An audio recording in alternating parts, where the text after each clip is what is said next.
Though Luc Besson's The Fifth Element is highly entertaining and skillfully directed, I have mixed feelings about this film. The premise is similar to that of The Professional, a 1994 thriller by the same director. Bruce Willis plays Corbin, a taxi driver and retired soldier who lives alone and whose only friend is a cat, just as Leon's only friend is a houseplant. Both combat-ready guys meet a young woman by chance, but in The Fifth Element, this woman, Lilu, Mila Jovovich, is the supreme being who can save the world from evil, not just the sassy survivor of a murdered family. Instead of teaching the girl how to quote-unquote clean, Corbin must find the 4 mystical stones, each corresponding to an element, and arrange them around Lilu, the 5th element, to stop a dark planet that threatens to destroy the Earth. The 5th element's greatest strength is in Luc Besson's direction. I love the way Besson synchronizes events in this film. One scene alternates fluidly between Father Cornelius, Ian Holm, sneaking aboard a space liner, the pilots getting ready for takeoff, and radio celebrity Ruby Rhod, Chris Tucker, having his way with a stewardess. Cornelius's frantic attempts to get on the ship suggest that time is running out, and, in a humorous parallel, Ruby pleasuring a stewardess and the pilot's procedures both take place at the same time and build toward a climax. To my knowledge, never before has light speed been used to illustrate a screaming orgasm. Toward the climax, Besson juxtaposes Corbin and the others leaving a luxury resort with shots of the villain Zorg, Gary Oldman, striding back into the resort to retrieve the stones. Though the good and bad guys are moving in opposite directions, this scene still has strong forward momentum. One marvelous scene uses an opera performance as a backdrop in real time for an armed raid on the singer's room and the fight scene that ensues. And let's face it, all great movies have an opera sequence or something classical. Luc Besson skillfully synchronizes events in The Fifth Element for comedic effect and to enhance the drama.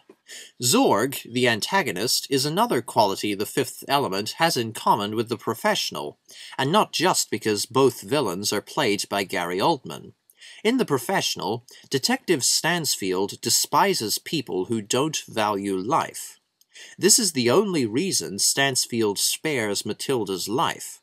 But in The Fifth Element, Zorg believes that life stems from acts of destruction. Both characters ironically view life as important, even as they kill and betray people for the fun of it.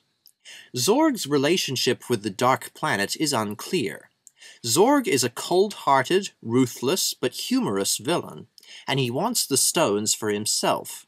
But during a phone call, we learn that Zorg is serving the Dark Planet, also known as the Great Evil. The prophecy states that if evil were to stand inside the stones, then all life will be extinguished. But the Great Evil, a looming threat on a collision course with Earth, doesn't want to stand inside the stones. It just wants to crash into the Earth like the huge planet that it is.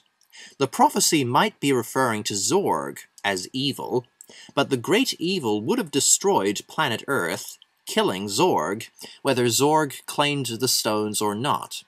Therefore, Zorg's motivations don't make much sense beyond a very basic desire for power. The other characters are very simple.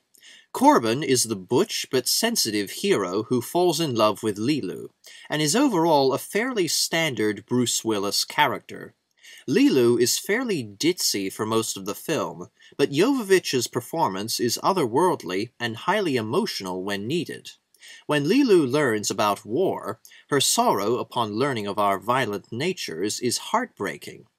Corbin's love for Lilu comes out of nowhere and feels more like lust than love.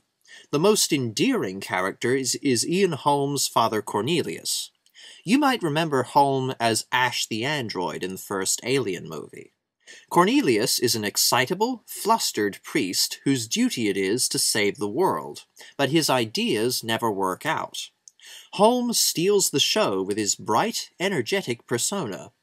And there's also Ruby Rhod, played by Chris Tucker. Ruby, an effeminate, wimpy, squeaky-voiced radio announcer drag queen, is the most obnoxious character I've ever seen since Spritle Racer in Speed Racer. I hate that damn kid. Aside from Corbin getting the girl and Lilu realizing that love is worth saving, there is little character development and no backstory for Lilu or the Great Evil. Lilu is the supreme being that can save the universe, and the Great Evil is the entity that can end the universe. This is all we know about them. When you compare all this with the intriguing, deep character of Matilda and Leon's character arc, progressing from a glum recluse to a devoted father figure, it's obvious that The Professional is the far better movie. The Fifth Element is light on story and character development, but the visuals are excellent. The cityscapes, which take after Blade Runner and Back to the Future Part 2, feel tangible and busy. The CGI is almost flawless, but the filmmakers used practical effects for the aliens, so the various creatures have a real physical presence. In short, The Fifth Element uses the best of both worlds to craft a vibrant, colorful universe. The action is also pretty exciting, and the appearance of the opera singer, voiced by Sarah Brightman, was clearly inspired by the Twi'leks in Star Wars. Despite Besson's clever direction and solid performances, The Fifth Element is sugary entertainment without much nutritional value. It looks great, but there's not much to it. There's minimal character development, Ruby Rhod is a fucking annoying character, and the villain's motivations don't make much sense, but The Fifth Element is still fun, action-packed, and stunning to look at. The Fifth Element earns 3.5 stars out of 5. Thank you for watching. Cheers.